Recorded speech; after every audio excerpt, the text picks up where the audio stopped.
we lose in 2 days. In a few hours.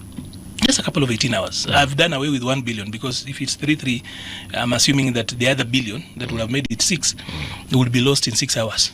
So I'm assuming that every 6 hours we lose about a billion shillings. 8 actually. Where? After every 8 hours we lose 1 billion. That's why in 24 hours we lose 3 billion. So the money that we are losing in around 16 hours is what we are making noise and talking about all government approach.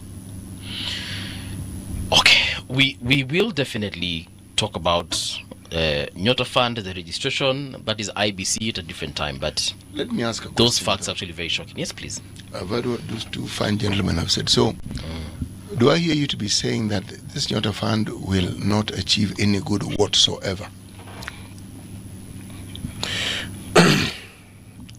It doesn't mean that Nyota Fund is not going to achieve any good whatsoever. It just means that it's a terrible approach to the problem that we have. Yes, we have a problem with youth unemployment. We have a problem with youth accessing capital, but it's the most terrible. In fact, when Kenya Kwanza thinks of an idea of how to intervene when we have a problem, they first ask, give us a list of the most terrible methods that could help us come out of this situation. And then they say, out of the terrible, which is the most terrible? And then they pick that one. I'll tell you why. Why do we have a cash crunch? We have a cash crunch because government is borrowing locally. They're borrowing from banks. Why are they borrowing from our local banks? If government was to desist this stupid appetite of borrowing from our banks would have money to lend to these young people in a way that these young people can pay back. During Kibaki times, banks were hawking loans.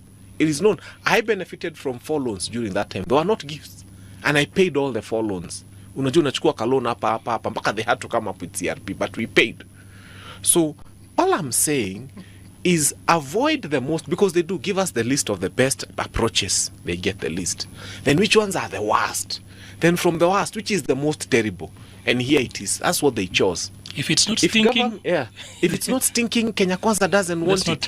So if this government had said, we are going, yes, to resolve the problems of our young people, but we are going to use the best practices and the best methods, what they would have done is they would have reduced their own appetite for local borrowing. Banks would have had excess money.